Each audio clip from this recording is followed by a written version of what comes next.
The Ball Guy Show starts right now. Hope you enjoy the show. Make sure you like, share, and subscribe.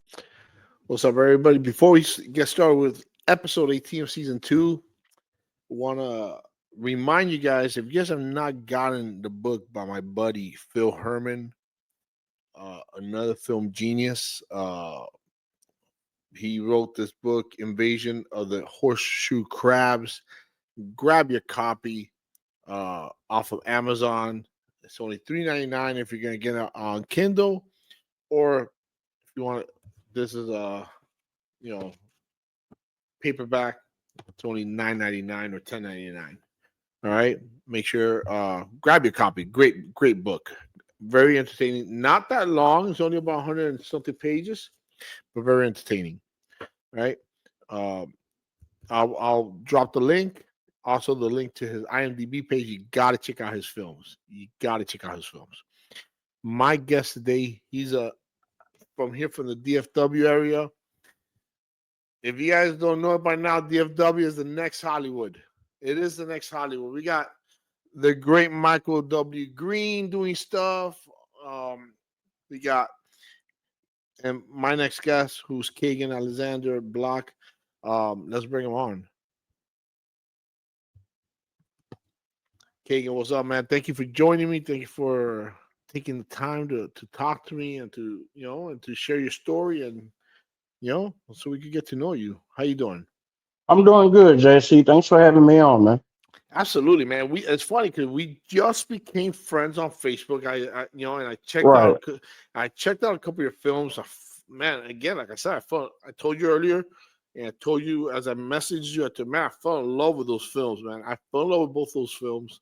I saw the first one that you said that it wasn't really your film. You were just helping them out, and I love a good Christmas movie. You guys gotta check out Christmas with the Fam. That was a great film, man. Thank you. Yeah, but before we get into your films, man, tell me about you, man. Where exactly are you from, and how you get started in film? So I was asking you, tell me about yourself and where you're from, and how you get started in film. Yeah, so I'm from Dallas. I pretty much spent all my school years here. Um, and I was originally born in East Texas in Tyler. So that's where all my folks are. Shout out Tyler, Texas. And my mom moved up here when I was real young, so I pretty much spent the majority of my years in Dallas. Um, as far as like getting into how I got into film, well, before in my younger years, I pursued music.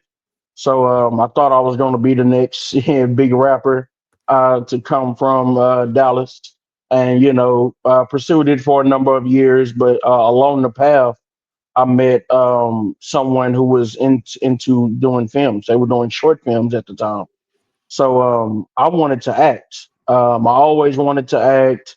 So I thought that I was gonna do like some Ice Cube stuff and write on them and do music and be in them. So that was my vision at the time. And um, I went ahead and I was in this short film. It never came out, but I was bit by the bug when I did, and I fell in love with film, and I haven't looked back since.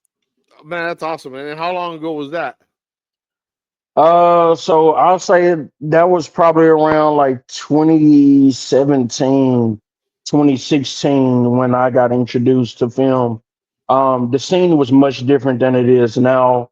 Um, I didn't even know, half the people, half the things I know now at the time, but much different now, much way more, as far as projects being made. But at the time, what I was introduced to. It was beautiful. I saw the process of making a short film, casting it, producing it, and originally I didn't even think I was going to be a director or producer or anything. I just wanted to write and act in them, and out of necessity, I picked up directing and producing. And fast forward to today, that's what I do in all my films. That's awesome, man. And so you don't do any acting now, right? Have you done No. any? Did you do besides that short film? Did you do? Have Uh-huh. you done any acting? No, and No. with the feature films, I pretty much stay behind the camera. I let the other people that's more talented than myself with acting have that. Dude, as um, let me tell you, as creative as you are, and with the little bit I've seen, mhm. you got to be as good of an actor too, man. I mean, and have you thought about doing any acting in the future, or you just or as for now, this is what you're doing? I mean, Uh, I won't close the door on it and say yeah. it's not possible, but as of right now, I just think I like creating the film from the script to the end, and Hmm. putting acting on that would probably be a lot. So, I definitely, give a lot of credit to those who do what I do and star in the film because that's a lot of work. But for right now, I'm gonna just stick behind be the genius behind it. But in the future we'll see. And what was your favorite movie growing up, or your favorite films growing up, and what was your favorite genre growing up? Man, so definitely comedy as far as genre of film. Comedy number one. Yeah, 'cause I've you mentioned Ice loved. Cube. I know you mentioned Ice Cube, so I'm Yeah. sure I'm assuming Friday, Ride Along, and all that Oh, stuff. absolutely. Yeah, Friday was definitely a staple in my childhood. same here. You had movies like Low Down Dirty Shame. You had movies. I mean, so many. John Singleton with Boys in the Hood. Those aren't comedy, but it's a lot of the Martin Lawrences and Jamie Foxx. I grew up on a lot of those guys, so a lot of their content they made it in the '90s when I was at that young impressionable age. So it definitely influenced and kind of shaped me as a creator. Yeah, and you mentioned Boys in the Hood. Boys in the Hood still happens to be one of my. I never get tired of watching that film. Every time they show it, I'll sit down, Mm, I'll watch it. Then if it's in the middle of the film, it's not like I know the film from beginning to end, right, and I can actually probably quote it as this as it's being played. Boys in the Hood, yeah, great, another staple from the '90s, huge film hmm for the '90s with Lawrence Fishburne, Cuba Gooding Jr. and all that stuff. So yeah, another yeah. great John film. Singleton is actually my favorite film director. It's a lot of, I don't say it's a lot, but it's a few that I kind of look up to. But John is probably right up there at the top as far as for me. Um, what about TV shows? What were some of your favorite TV shows growing up? So definitely, man, like the Martins, Fresh Prince of Bel Air, Wayne's Brothers. What else? Man, Family Matters. Oh man, Family Matters. Man, it's a lot of them in there. The Cosby Show, Different World. A lot of those shows. Some of them had already aired, but as a kid, you watching those. UPN 21 and 33. They run the reruns, so you even got Good Times in there. So a bunch of Good Times is, yeah. By the time I started watching Good Times, I was born in '76, so yeah. So Good Times were reruns for me, but I right, love Good Times, and I think it sucked when they dropped Mr. Ames, but I think it changed after he left the show. right. But Good Times is a good show. And you mentioned the Cosby Show. We lost Jamal. hmm That Rest in was, peace. yeah, Yeah, man. Yeah. Fortunately, he knew the Lord, so that's a good thing. We'll see right. him again. We'll see him again for those of us that know the Lord. But man, yeah, man. But it's a loss. It's a huge loss because being so young, For that sure. that was very sad. But yeah, that was definitely another good show, man. The Cosby Show was a staple. Who didn't want to be a Right. Cosby? Who didn't want to be a Cosby kid growing up? Right. Um, you mentioned John Singleton. You know, who else were some of your biggest influences? I would say John Singleton, Richard Townsend, Malcolm D. Lee. Spike Lee, Spielberg, Michael Bay. It's a lot of directors that Quentin Tarantino, a lot of them that made content that I love, so I would say of course some of the with comedy and some of the ones like John probably are more heavily influenced, but you still got the Spielbergs, the Michael Bays, the Tarantinos that I couldn't help but be influenced by. Yeah, yeah, yeah. Those are huge. Um, what was your first film that? What was your exact first film that came out? My first short film I did was called Meet the Fam. It's actually the short film version of Christmas with the Fam. Christmas with the Fam, I actually end up turning that into a feature later on. But Meet the Fam was first. If you watched Christmas with the Fam and you went back and watched the short film, you would see a few similarities. I got one of the actors that played Uncle Nate. He was in the first short film, so he was back for the feature film. But yeah, that was my first short film. In 2018, I met a cinematographer named Greg Keefe, and later on we shot Meet the Fam, and didn't look back after that. That's awesome, man. That's not. You have a film coming up, Smoke and Ashes. hmm Uh, what is that about, and when can we expect it? So, Smoke and Ashes is actually a different film for me. My catalog is mainly comedy. I do Mojo Savage is kind of a dramedy because it has drama in there, but it also has comedy as well. Smoke and Ashes is my first full out drama, and it's you could call it a gangster drama. So it has some gangster elements, but much like some of the content when I was growing up, like a Boys in the Hood, like a New Jack City, there was always a message in there Yeah, behind the film. So I like to think Smoking Ashes falls in lines with one of those type films.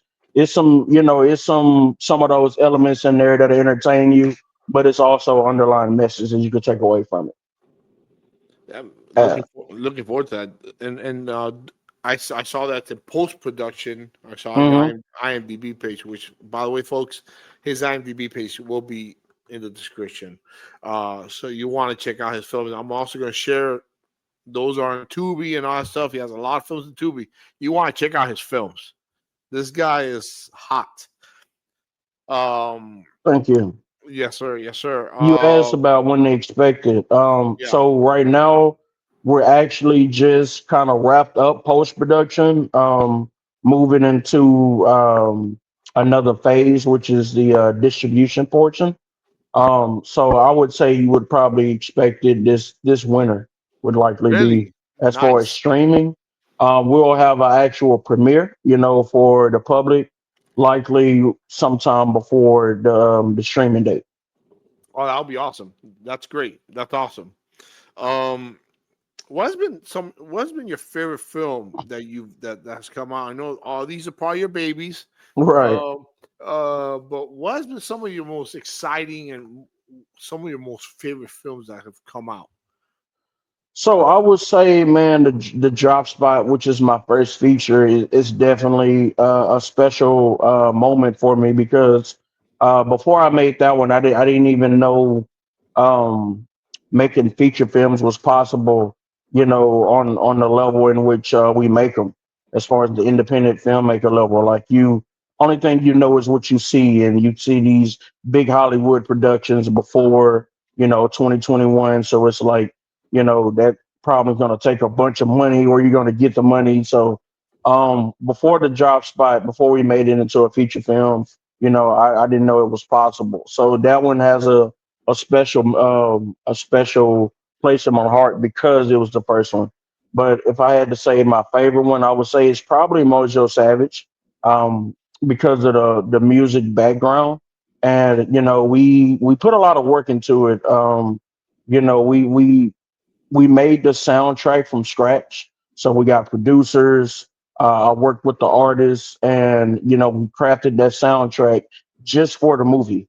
So there was a lot of work that went into it. It was a lot of passion. So I would say that was probably been my favorite one so far to put out was Mojo Savage. And I noticed that because I told you I didn't get to finish seeing Mojo Savage. I started watching it, but I noticed the one that played cop, the Santa cop in Crystal with the Fam, and Yeah. in Mojo you had the same actor in Mojo Savage.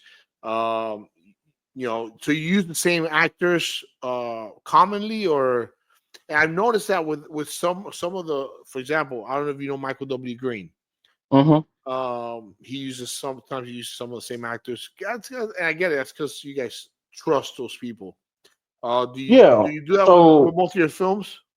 So it's a mix. I definitely have people that I've worked with frequently. The actor you mentioned, his name is Brandon Medlock. He's in all my films so far, including Grit. Really? Phenomenal talent. And he's definitely going to do some things when Smoke and Ashes drop. He's playing a villain, so it's a different role.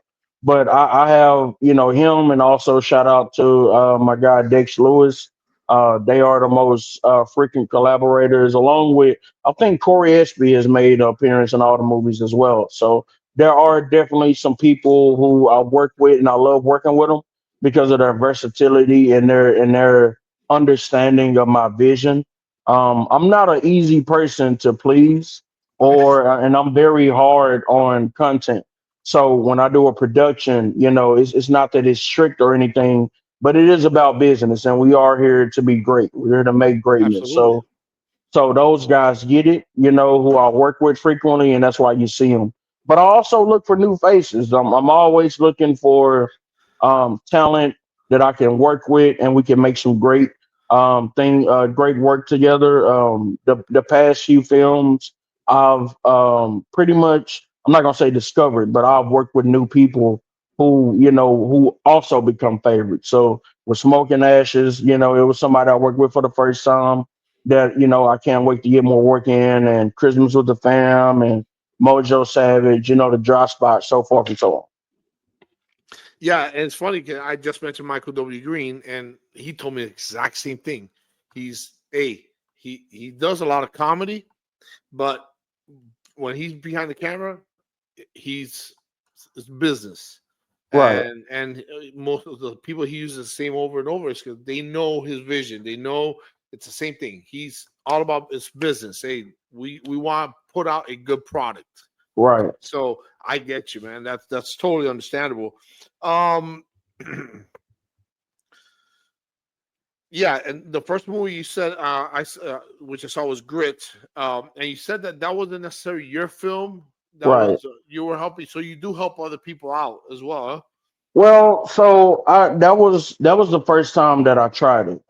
Before I had made the Job Spot, I made Mojo Savage, and I made Christmas with the Fam, and that was all kind of just with me and my team, the people that I work with. And I shout out to Jeff X Visuals. That's his project. We had a conversation, and at the time, I was in a space that I wanted to try and work with someone else, just to see, just to kind of put myself out there and see what I can create with someone else. And that's what happened. We collaborated. I helped them produce it and direct it, and a little writing, but for the most part, is written by Ryan King. So shout out to him as well. And it's for some phenomenal actors in there: Will Moleon, Raquel Bell, Brandon Medlock, who I mentioned before, and also Rod King, who plays a brother in the movie. So it's a great cast, and it was a different film for me to do. I haven't really did a crime drama, so it was kind of different for me to tap into that genre as well. That was like I said, that was the first one I saw, and which I messaged you. Man, I fell in love with it. It was amazing film. Yeah, man, Grit was. I mean, and the plot twist at the end. I don't want to spoil it for you guys. Again, Right. you guys gotta check it out. But there's a little plot twist at the end. Um, so you guys gotta check it out. Great film, and yeah.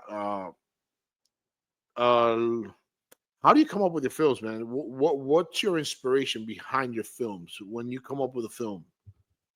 I would say just my passion to give back to the art form.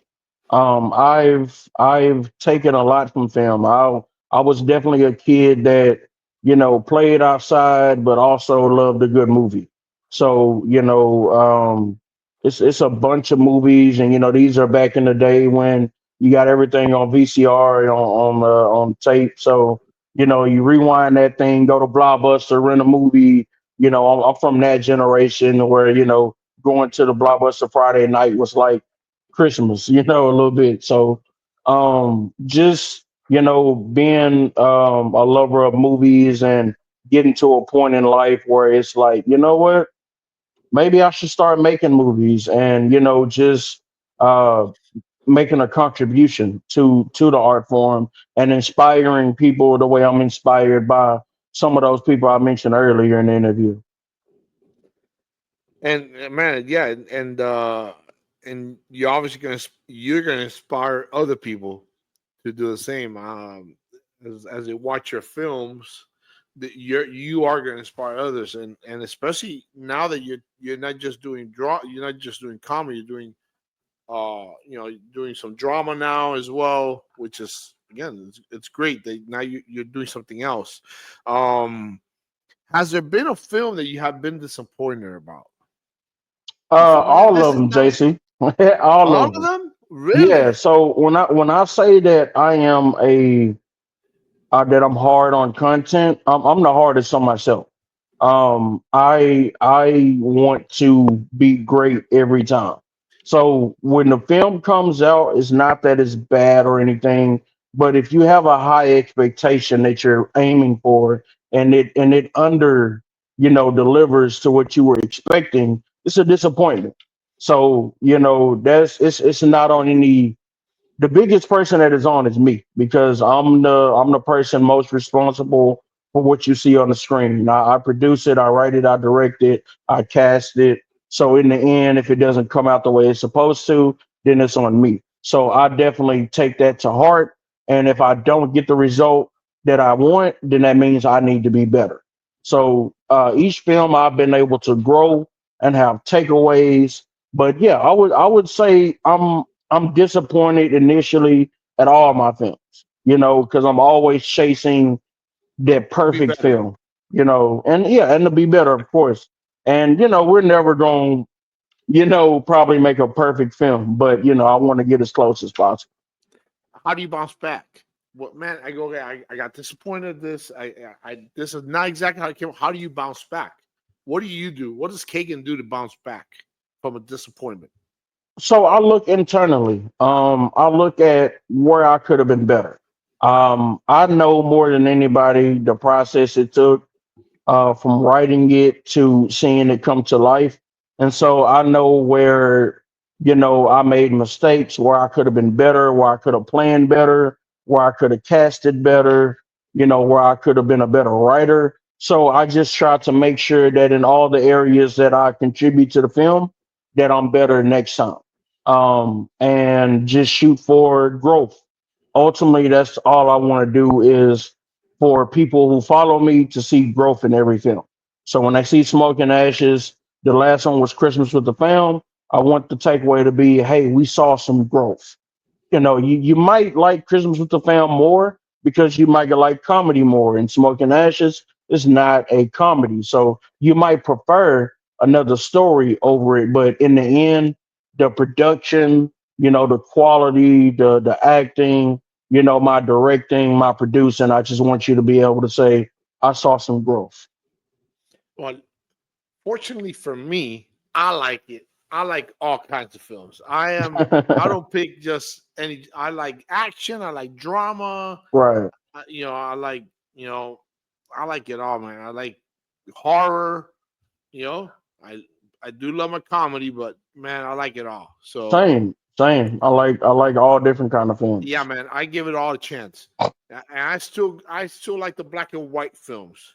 You know, Mm, some a movie. classics in black and white for sure. Oh man, the 12 Angry Men. I don't know if you ever seen that one, 12 Angry Men. That's an old movie from I think from the 40s. 30s and Mm, 40s. It was a black and white film, great film, and it all takes place in it's 12 a jury. All they're doing is in a room and they're discussing. mm, And it's a great dialogue film. If you don't like right, dialogue, you're not gonna like it. You have to like dialogue, but it's good right, dialogue. It's a good film. right, But again, I've changed throughout as I get older. I'm more open minded to new films. right. Uh, um, any interesting stories from any auditions or on sets? Um, any interesting stories? Yeah. So, man, the Job Spot and Mojo Savage, I almost so with the Job Spot we had to shut it production down because we had someone get COVID. So Ooh, on this level of filmmaking, it's very fragile.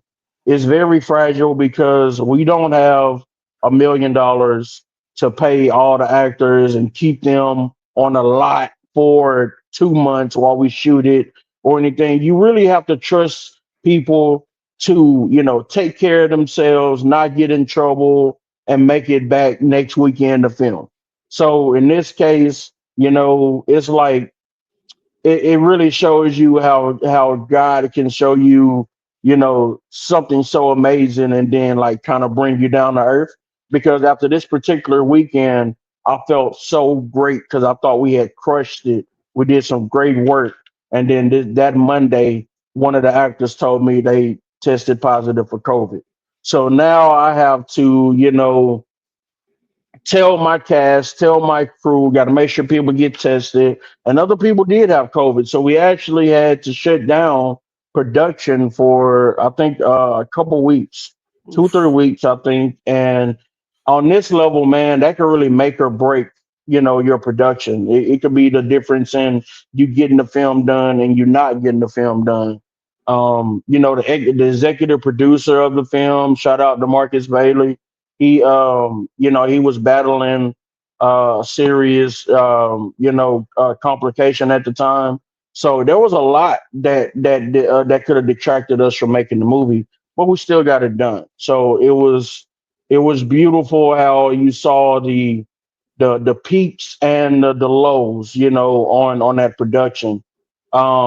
But we had great energy the whole time, so it was really a beautiful experience. And then on Mojo Savage, almost the same thing happened. We were shooting a video, and it was myself and two other actors who were main characters in the Mojo Savage. We were exposed to someone who had COVID. Now, thankfully, we didn't have it, but it was just we still had to shut down production for a week to make sure we were good and get tested.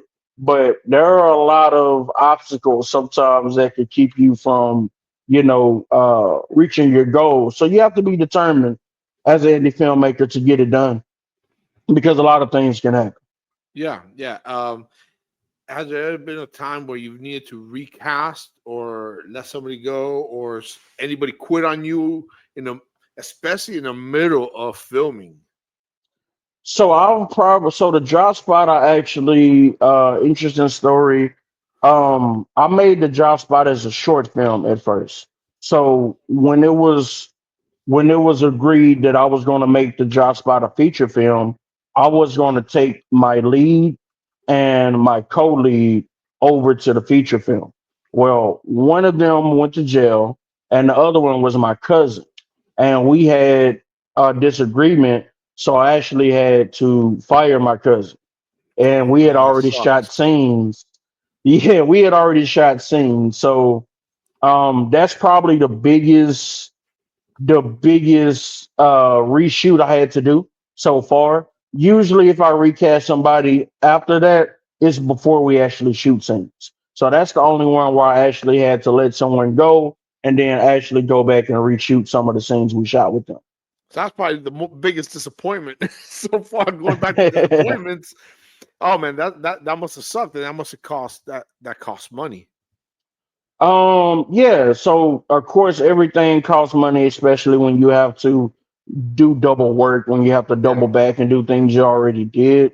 Thankfully, though, it wasn't that expensive. You know, we were able to catch some breaks on the locations we had and things like that. So it ended up working out. But you know, definitely, man, it definitely hurt the relationship I had with that person. So you Oh know, when man. they talk about sacrifice in this business, it's not just about money or you know time. Some kind can mean sacrificing things you really care about or compromising it. Oh man, that sucks, man. Sorry to hear that, man. Um, and your films, are they all taken in the DFW area or here in Texas? Yeah, so we shoot everything locally. You know, Dallas is such a big major city that it's so many locations that you can, you know, that you could shoot in that's new. And me, I'm a firm believer in. I hate watching movies and being able to recognize all the places where they're shooting because I'm in the film industry and I kind of some of the locations become a bit saturated in use. So you know, you kind of want to change it up and you know just use all of Dallas that you can. Of course, it's about relationships and Yeah, you know running across the locations and of course money because not everyone is going to let you use the location because they like that you're a filmmaker. But yeah, so we shoot everything locally. It's definitely the cheaper option. You know, going somewhere like you know out of state or out of the city, it's probably going to ring your bill up. I bet it will. And how long do your films normally take? To film, I would say so that's kind of been different every time, mainly because as I learn as a filmmaker, my process changes. So with Smoke and Ashes, we actually took about 14 days to film it. That's the longest that I've probably taken to film. But Wow. I enjoyed it, you know, so much because we were able to take our time. We were able to, you know, just be a little more methodical with things we were doing because you know we had the time to do it and you know money wasn't so much of an issue because of how we planned it. Previous to that, we probably most days I probably filmed was probably 8 or 9. So that would be you know Mojo Savage, the Josh spot I think was maybe 7 days, and Christmas with the Fam was probably about 8 days. So Smoking Ashes was definitely the longest I've taken to film to shoot a film. What are your ultimate goals, man? What are Kagan's ultimate goals? My ultimate goal is to be able to take care of myself and my family by doing something that I'm passionate about. You know, because right now, of course, filmmaking doesn't necessarily pay the bills. So, you know, I still have a job that I clock into, and I would love to be able to wake up every day with filmmaking is what I'm doing. So that's kind of the financial piece of it. Outside of that, it's to just do great work. You know, like I said, inspire the next generation of filmmakers who you know, 20 years from now, maybe mentioning my name as someone that they, you know, looked up to or who content they watched as a kid and wanted to also make films. That's good, man. That's a good answer. What do you like to do for fun, man? What when you're not working, when you're not doing film, or when you're not doing your 9 to 5? What do you like to do for fun? So, like I said, I do love movies. You know, I love to watch movies. Recently just checked out Happy Gilmore 2.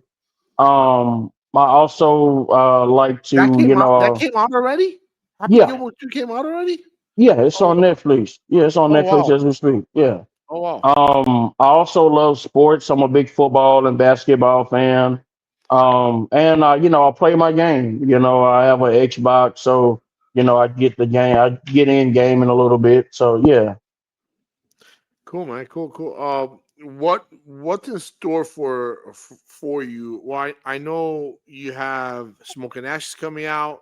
Uh huh. What's in store for 2026?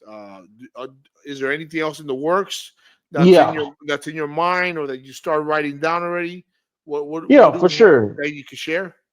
For sure. So 2026, we'll continue releasing movies under my rebranded film production company. That's actually what I'm wearing now, Black World Okay. Cinema. Previously Al Black Films. You saw the logo. If you watched the previous film, you see the logo. Smoking Ashes will actually be the first film under Black World Cinema. So we have a comedy that'll be coming next year called Please Hold. It's a comedy based on my experiences working in call centers. So that will be coming next year. And if it's supported, we'll get to a Smoking Ashes too. Um, and I also have a rom com that I'm developing as well. So, we want to be real busy, in 2026. But Please Hold will definitely be first on the docket as a comedy. So look out for that one in 2026. Oh, definitely, man. Definitely looking forward to that. Anything else you want to share, man, before I let you go? Anything or any advice that you want to give anybody that wants to get into film, whether acting or directing? Anything that you could share? Yeah, I would say a good thing that Tubi has done, and also a negative thing, is it's inspired a lot. It's inspired a lot of people as far as the emergence of the independent filmmaker. So it's made some people financially, stable, or even rich, if you will, if you're some of those people who make a lot of content and do well off the content. But also, what it's also done is make a lot of filmmakers who necessarily don't study the craft. They might just, see a movie on TV and feel like I could do that. And although you want people to be inspired, you want them to be inspired the right way. So my Yeah, advice to anyone would be, whether you want to be a writer, director, actor, is to study the craft. Um, this is not like 1990s or the 2000s to where information is not available. Information is very, very much available. You can Google, you can YouTube, you can Amazon buy books. You could get all the information that you want to know about filmmaking. So if you're going to get into it, I encourage you to just do your research, do study, reach out to someone whose work you respect and pick their brain. See if you can meet with them. See if you can, if they'll let you go on set to experience it. But don't just get up and do it, and not know what you're doing, because we have enough bad content out, and you want to be the people who are making the content that's respected. Because, you know, I don't know if you like me, JC, but when I do things, I want to be able to share that with my family. I want to be proud of it. of And course. although we're going to make mistakes, along the way, you still want to be able to say at the time, I did the best I could. I was the best version of myself when I did that project, so that you didn't leave anything, on the table. And Yeah, so that's what I would say. Just do your research, do your studying, then go out and do it. Because it's not going anywhere. People will always love to watch movies. I don't think it's an art form that's going to die anytime soon. We're going to want to be entertained, whether it be at the movie theater or at home in your living room. So do that, and also stay encouraged. Social media is a place that many, go there, and a lot of things you see aren't real. So you might we see the highlights of people's lives, what they want us to see. So they might post that I got a lot going on, but just stay, focused on your vision, stay focused on what you want to do. And when it's time, present it. Don't feel pressure because of social media to act or to present when you're not ready, just because you feel like I need to do something. It's a human emotion that we all go through. Sometimes you will see some things and be like, man, let me post something, let me say something. But just stay focused on what you're doing, and do it to the best of your ability, and it'll turn out the way you want it to turn out. I love it. That's awesome, man. What a great way to end. And that was good advice, man. Very good advice, folks. Yeah, Kagan's IMDb page is gonna be down here. I'm gonna share the movies that he has on Tubi and wherever else it's available. I am going to share it, but make sure you check out his IMDb page so you can find his films. Please go to Tubi now and watch the Drop Spot that's also on Peacock. Mojo Savage is on Tubi. Christmas with the Fam is on Tubi and Peacock. Grit is on Tubi. And also coming soon is Smoke and Ashes. Streaming platforms to be determined. But yeah, please check it out. Yeah, man. Please make sure you check it out. And check him out on Facebook also, man. Follow him and make sure you guys hit that like button, subscribe, and share. As I have more people coming on. I have my next guest is going to be a freestyle singer, Janelle, who is currently fighting cancer. Oh man, Please, please, okay, please keep her in prayer. Her name is Janelle. Great singer, beautiful voice, and she's a writer. Yeah, man. She's fighting cancer. She's a fighter. So yeah, just make sure you guys keep her in prayer, guys. God for bless sure. you. God bless you. Make sure again. I know I said it. We've said it a few times. Make sure you check out Kaegan. Please make sure. God bless you guys. Please have a good night.